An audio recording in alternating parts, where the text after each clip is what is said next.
So this lesson is going to be an introduction to advanced writing techniques. I recommend that you kind of familiarize yourself with normal writing techniques before you try this lesson because these are quite weird ones that I found. They're also just an introduction to them, so there's tons and tons of writing techniques, and you do want to familiarize yourself with as many as you possibly can. Don't just stick to the basic simile, metaphor, alliteration, repetition, especially if you're writing at a high level. You want to push yourself and keep learning the weirder ones and the ones that people don't know necessarily. If you're writing analysis of other people's writing or other people's stories and so on, it's good to have a good repertoire of techniques. So don't just stick to, again, repetition, alliteration, metaphor, imagery. But also, if you're doing your own writing, the more techniques you know, the greater tools you have to create a really interesting, deep, and complex world. And if you just know a few and you're just using similes all the time, your writing can feel quite flat. Whereas if you're using a huge range and different techniques every time that you think of, you know, creating something interesting in your work, then it's going to have a much more broad and varied effect. It's going to feel deeper and kind of richer, and it generally just makes your writing better. So for an exam, it's 100% necessary because you want to show off all of these techniques that you know and you want to make sure that you can use them well. And for your own writing, if you're just writing for yourself or writing because you want to be a writer and you want to publish your stories, then it's super, super important as well.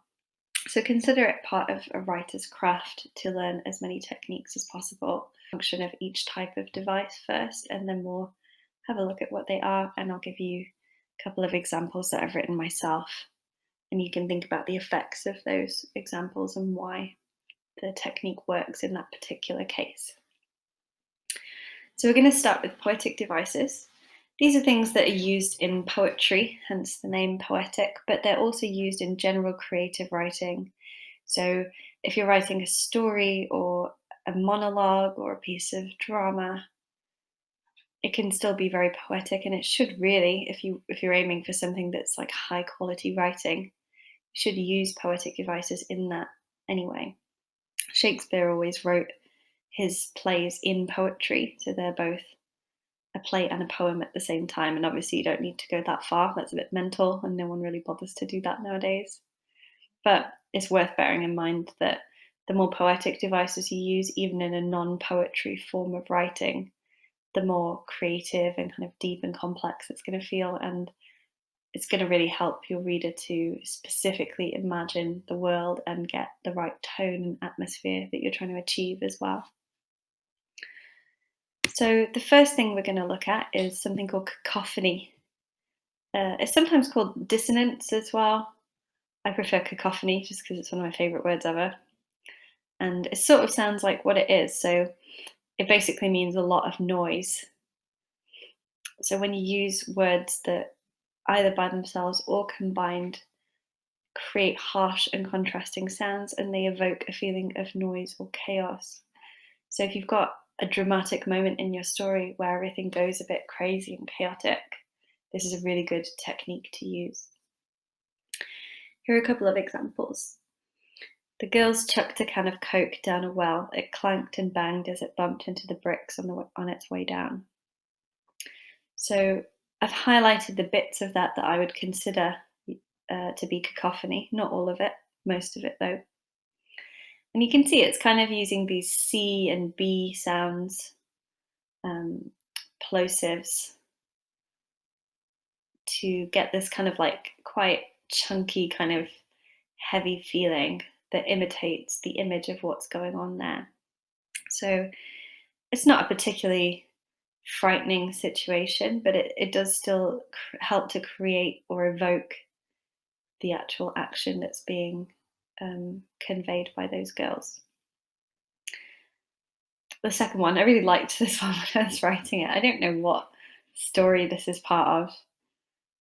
But yeah, the geese honked and squawked as they squelched towards us through the bog, flapping their wings and slushing mud. Yeah, so basically with that one, I was just trying to go for something that imitated the feeling of angry geese, honked and squawked, squelched, flapping, slushing mud, that kind of thing. So I need to think about the effects of those words that I chose: honked, squawked, squelched. They're kind of onomatopoeic as well a little bit, so they sort of sound quite strongly how they are, which helps create this feeling of cacophony. So not every technique is actually different. You can have multiple techniques within the same sentence, and if you do that, it tends to be really powerful because you're combining techniques together. So when you're quite confident with these separately, have a go at merging them. So if you like, you can pause now and have a go at creating your own line of cacophony, just to get a feeling for how you would do that, and just a kind of impression of what cacophony is, just so that you kind of internalized it a bit more. And so you can pause now, and then when you're ready, we'll carry on to the next one. So euphony, the second one, is about creating harmony. So it's the opposite of cacophony. And the sounds that you use. It's a similar technique, with a similar kind of approach to it, but the total opposite mood or feeling that is conveyed. So peace, beauty, kind of calmness, happiness, contentedness, that type of thing. Nice sounds that go nicely together, and they sort of harmonize to create a similar feeling to sort of beautiful music or peaceful music. So my examples: the lilting harp soothed our ears, and soon everyone was yawning and sighing, ready for sleep.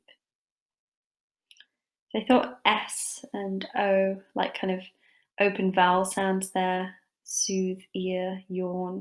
They have these kind of long stretched out vowels. And I have a lot of S's, so soothed, ears, soon, sighing, sleep. So kind of sibilance, I suppose you would say, as well. And it just creates a very kind of peaceful, calm, sort of chill vibe, if you think about it in terms of vibe. Vibe is a very similar word to mood. So if you understand vibe, then just transfer that to mood and think about mood when you're writing. So yeah, that kind of vibe, chill. And the second one: the lake was low and light leapt along its banks, signalling the morning sunrise. So I tried to go for beauty instead of peace this time, something kind of tranquil still about it. And you can see that I use an L sound, which we call a fricative. Lake, low, light leapt along, signalling has a double L in as well. So we've got this kind of continued L sound that sort of stretches out and imitates, I guess, the kind of stretching out of the sun in the morning and how it hits the landscape and illuminates it.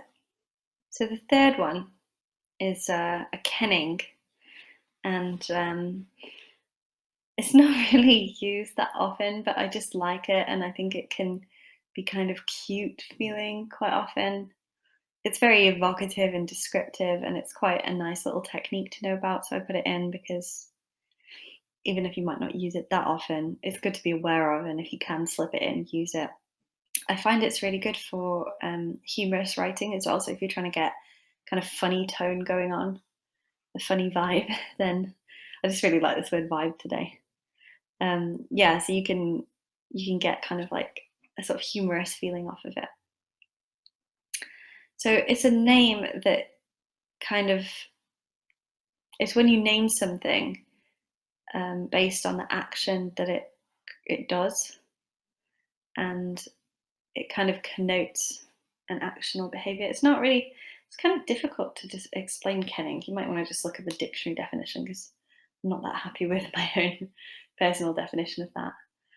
I'm going to rework that one before I put it into the scribbly epic book of techniques, or whatever I'm going to call it. Yeah, so this one is basically when you have a sort of noun plus a verb, and the verb ends in er, and the noun verb combination describes what the thing is. So when I give you these examples, it might make a bit more sense. That little shoelace pouncer, that cream stealer, that night mewing tight ripper, is now asleep, purring contentedly on my lap.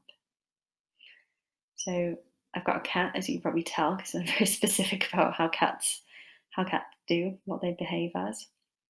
Um, I kind of thought about the mannerisms of my cat and how she is, and how it's kind of cute and a nuisance at the same time. And then I tried to create little kennings that capture her personality, and hopefully it has the effect of being somewhat humorous and kind of sort of cute, and nuisance is what I was going for. She's a cute nuisance. Yeah, so you can see how that works in practice. And then the second one's a bit more of a standard kenning.